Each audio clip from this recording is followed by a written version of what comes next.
Types of chemical bond.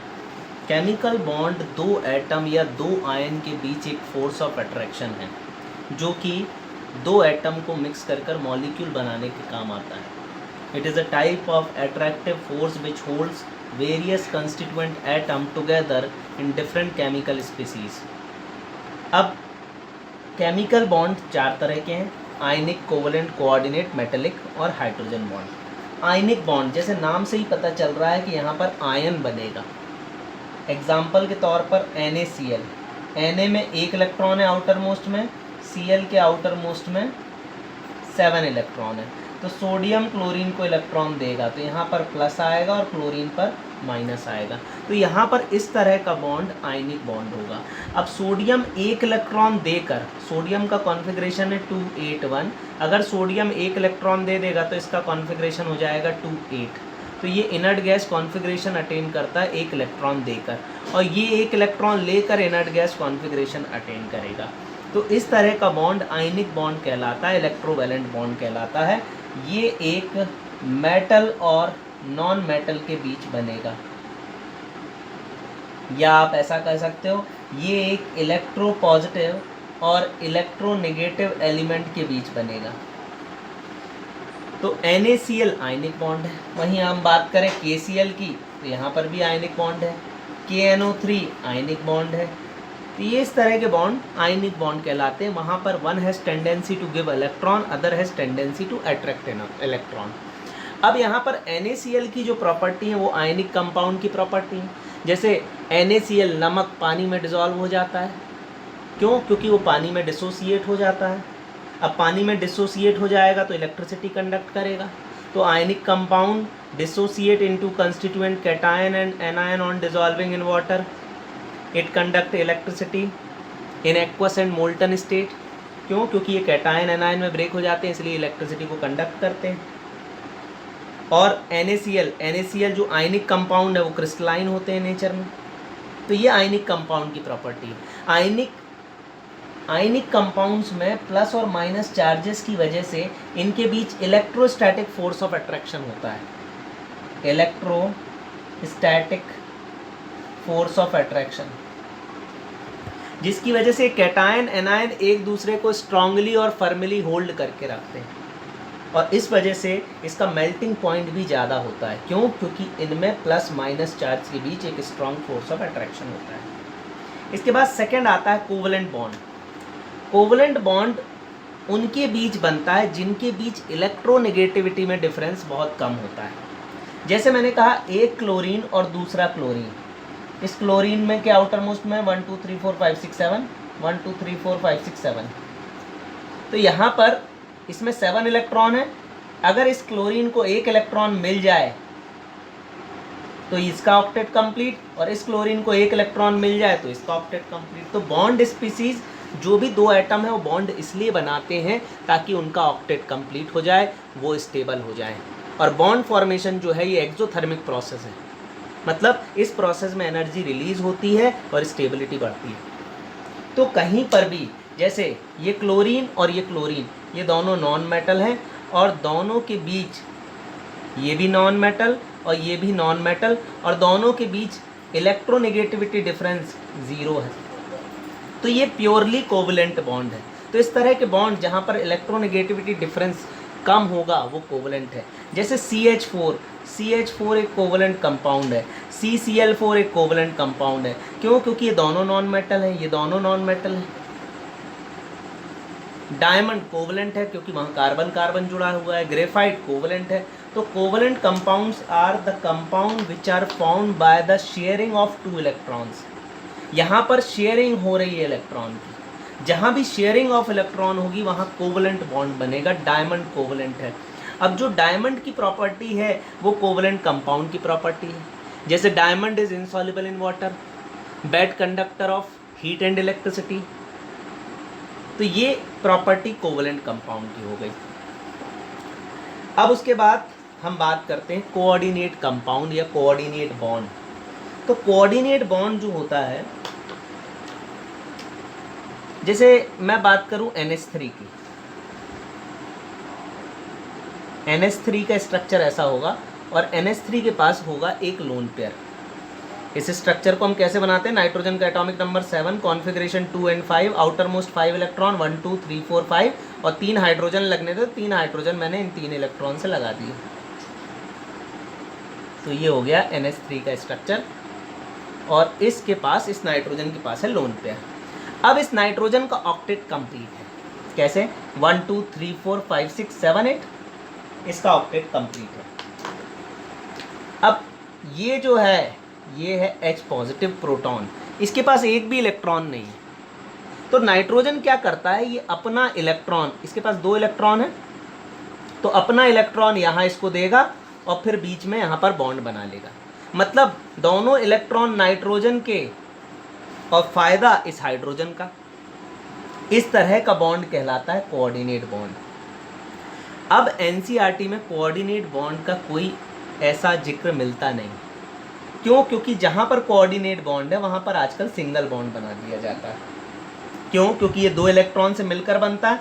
तो यहाँ पर जैसे ये अमोनियम आयन है NH4 पॉजिटिव, तो इस केस में कोऑर्डिनेट बॉन्ड बन रहा है। अब कोऑर्डिनेट बॉन्ड बनेगा कब, इसको समझ लो।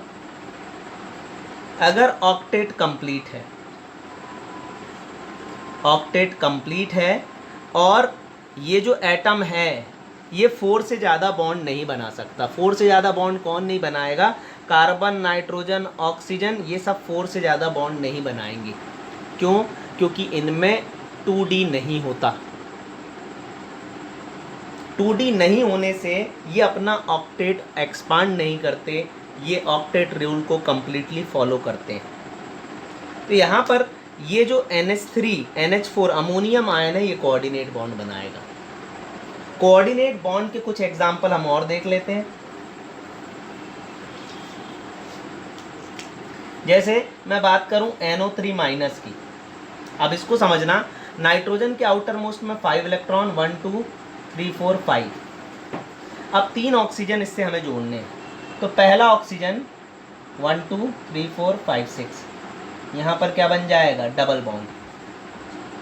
अब एक और ऑक्सीजन और माइनस चार्ज 1 2 3 4 5 6, ये बॉन्ड बन गया और ये आ गया माइनस चार्ज, मतलब ये एक्स्ट्रा इलेक्ट्रॉन हो गया। अब देखो इस नाइट्रोजन का ऑक्टेट हो चुका है कंप्लीट।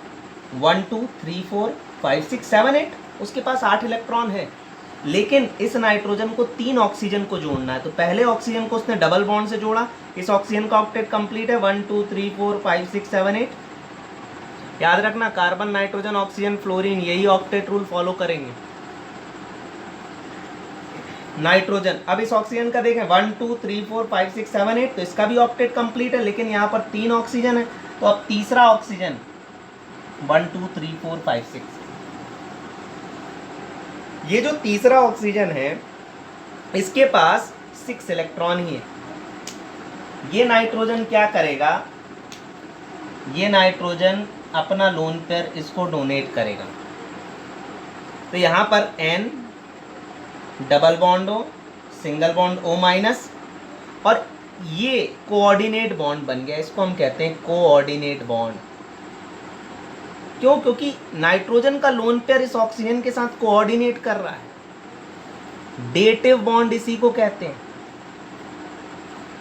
ये अपना इलेक्ट्रॉन ऑक्सीजन को दे रहा है, तो एक इलेक्ट्रॉन, तो यहाँ पर ये सिंगल बॉन्ड ऑक्सीजन बन जाता है।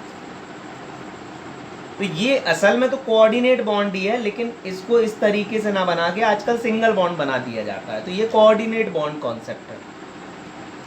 तो NO3 में कोऑर्डिनेट बॉन्ड है, अमोनियम आयन में कोऑर्डिनेट बॉन्ड है, एक और स्पीसीज है जिसमें कोऑर्डिनेट बॉन्ड है, जैसे H3O पॉजिटिव। तो सबसे पहले आप H2O बनाओ। H2O का स्ट्रक्चर ये है, ये 2 लोन पेयर। अब H पॉजिटिव आ गया, तो ये लोन पेयर इसको डोनेट कर देगा। तो ये बॉन्ड क्या है? कोऑर्डिनेट बॉन्ड है।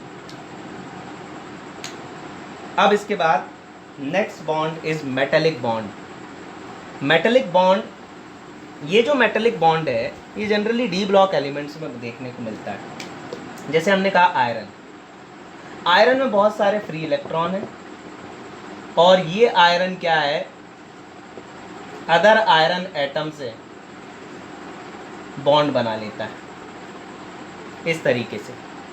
अब बहुत सारे फ्री इलेक्ट्रॉन होने की वजह से ये बहुत सारे बॉन्ड बनाता है, इट मेक मैनी बॉन्ड। और बहुत सारे फ्री इलेक्ट्रॉन होने की वजह से, जैसे आयरन है, कॉपर है, जिंक है, ये मेटेलिक बॉन्ड बनाते हैं और इनमें एक्सटेंसिव बॉन्डिंग होती है।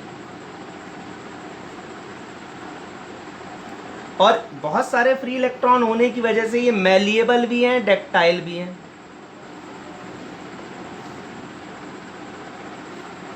और इसी प्रॉपर्टी से ये लस्टरस भी हैं। तो मेटेलिक बॉन्ड किस किस में देखने को मिलेगी? आयरन, कॉपर, जिंक, इनमें मेटेलिक बॉन्ड देखने को मिलेगी। बहुत सारे फ्री इलेक्ट्रॉन होने की वजह से काफ़ी बॉन्ड बनाते हैं और एक्सटेंसिव मेटेलिक बॉन्डिंग बनती है इनमें। अब इसके बाद नेक्स्ट टॉपिक है हमारा हाइड्रोजन बॉन्ड।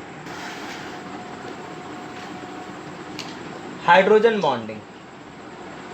हाइड्रोजन बॉन्ड आप इतना याद रखो, हाइड्रोजन जब भी फ्लोरीन, ऑक्सीजन, नाइट्रोजन के साथ जुड़ेगा हाइड्रोजन बॉन्ड बनाएगा। हाइड्रोजन जब भी फोन करे FON वाला, इट फॉर्म्स हाइड्रोजन बॉन्ड। ठीक है, अब देखो HF, H2O, NH3, ये तीनों ही हाइड्रोजन बॉन्ड बनाते हैं। अब समझना हाइड्रोजन बॉन्ड क्या है। जैसे आपसे पूछूं HF कितने हाइड्रोजन बॉन्ड बनाता है, बताओ HF कितने हाइड्रोजन बॉन्ड बनाता है? नहीं, ये एक हाइड्रोजन बॉन्ड नहीं बनाता, ये तो उसका कोवलेंट बॉन्ड है। ये HF एक मॉलिक्यूल है, ये दूसरे HF और तीसरे HF से हाइड्रोजन बॉन्ड बनाएगा। इस फ्लोरीन और इस हाइड्रोजन के बीच हाइड्रोजन बॉन्ड है, इस फ्लोरीन इस हाइड्रोजन के बीच हाइड्रोजन बॉन्ड है। तो यहाँ पर ये हाइड्रोजन बॉन्ड है और फिर उसके बाद ये हाइड्रोजन बॉन्ड है। तो यहाँ पर 2 हाइड्रोजन बॉन्ड बनाता है HF।